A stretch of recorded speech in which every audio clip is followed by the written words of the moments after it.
What should be covered in a sex ed class but never is? This is gonna sound dumb but here it is. In sex ed, they would tell us how much we bleed during our period but never the pressure of the blood. So I went through middle school thinking that if my period started, blood would be gushing out, like if I got stabbed. I was paranoid as a preteen thinking at any time my period could start and I would end up drenched in blood from the waist down. No one ever told me the blood pressure was not in fact that of a stab wound but more of a nosebleed or a dripping faucet. Miscarriages. I had no idea that a miscarriage was like 5 days of the worst cramps and unending blood. This is a thing that happens to like 1/3 of women and most of us have no idea until we have on and then no one talks about it. Gynecomastia, aka a sort of temporary enlargement of the breasts or nipples in boys as they go through puberty. I thought I was developing breast cancer, I was horrified for weeks, thank God for PE in the shower rooms, saw others who had the same issue, and we talked. One of the boys, whose parents were doctors, could inform us, we learned from each other and not sex ed. How STD/STIs actually affect you and what treatments there are available. The amount of people who don't realize being asymptomatic is the most common symptom is shocking. Also the amount of men who think they still shove a little umbrella up their urethra and scrape it out to cure gonorrhea is sad. You take a pill for it. The invasive penis scraping was a very old and very not used anymore treatment.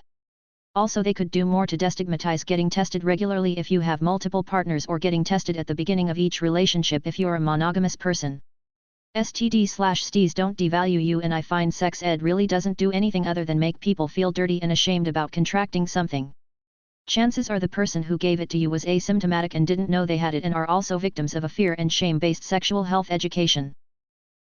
How vaginal discharge changes based on your fertile days. I straight thought I was getting sick as a teen. How common this is, but my health classes never taught us about vaginal discharge. Would have been very nice to know. Because I told myself I had somehow fucked up my body for having it, until I looked online and realized it's natural and normal. The importance of lubrication, whether natural or bottle. You guys had sex education classes? We didn't learn about childbirth. At all. Nothing about dilation, contractions, labor etc. So childbirth. Proper condom disposal. Pornography needs to be put in context. A vast majority of sexual intercourse isn't anything like that. About 10 to 20% of known pregnancies end in miscarriage. The whole of the actual clitoral structure. Not just how to prevent getting an STD, but how to handle it emotionally and have honest dialogue with future partners if you do end up getting one. I personally was almost 2 years into a committed relationship when my partner gave me herpes. Aside from the pain and psychological effect it had on me, I was even more hurt to find out years later that he knew he had it from a previous relationship but didn't tell me or try to protect me in any way. Totally preventable and unnecessary. Edit. I feel the need to add to this comment as to not make him a villain. He was failed educationally which in turn hurt me. There were no winners in this, although I do appreciate all the loving supportive comments. Pregnancy. Sex ed is often very focused on avoiding getting pregnant and avoiding getting STIs. How much being pregnant sucks is rarely discussed. Which celebrity have you lost total respect for and why? Prince Andrew, for minor reasons. Allison Mack from Smallville. She was a leader in a cult that exploited women and made them sex slaves. Currently in prison. Chris Brown.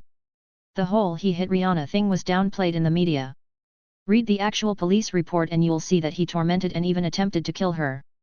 And this man is still walking and making music and garnering fans. Really does make me sick. This whole thread is making me wonder why people idolize celebrities in the first place. Danny Masterson.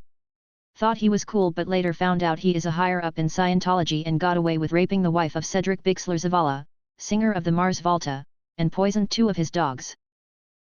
Anyone that we find had ties with Epstein. I'll mention a group, actor Scientologists. When the whole Scientology news exploded roughly 8 years ago, I lost all respect. Ian Watkins of Lost Prophets. O.J. Simpson. He was so clearly phoning in his performance in The Naked Gun 33 1/3, and didn't do Nordberg justice. I was so put off that I completely stopped following his career after that. Elizabeth Moss. How do you play the main character in a show like The Handmaid's Tale, yet practice Scientology in your personal life? I don't get it. At 13 I thought Onijin was alright. Ha ha ha ha, God, was I wrong. I've lost all respect for him and more. T.I. That dude was cool until he said he was getting his daughter checked for her virginity. Oprah. She did a special once on the Holocaust but made it all about her. It was very distasteful. We watched it back in high school, and even the teacher turned it off. To be fair, I had never watched her show before, but that experience soured her for me. Nick Cannon. I think the list of ones I haven't lost respect for would be shorter. Who is an actor whose presence in a movie will make you not watch the movie? Any YouTuber streamer forced to be in a movie. Taylor Lautner. I went to elementary school with him. He constantly bullied me, and made school life for me worse.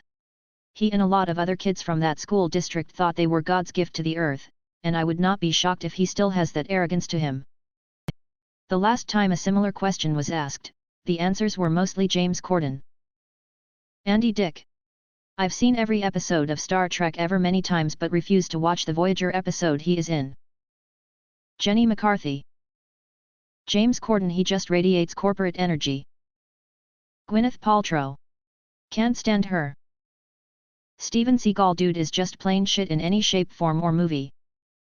I'm getting sick of seeing The Rock everywhere. I don't dislike him but he's oversaturating the market, lol. You gotta give us time to miss him. Jaden Smith. Will Smith ruined so many potentially decent movies by casting his god-awful actor of a son. He isn't even good in his anime Neo Yokio, which had nothing to do with his dad and didn't even require him to be on screen. It seems like he's done with movies now and cinema is better for it. Bella Thorne. She is washed up and actually terrible at acting. Jennifer Lopez.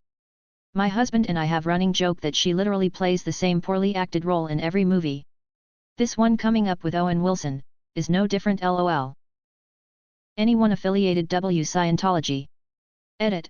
To be clear, I love some of the actors and their work, but once I know they are in Scientology, I know that huge amounts of money are going to flow through the film/show, etc. into that cult-like organization, and I don't want to contribute to that. Steven Seagal. James Corden.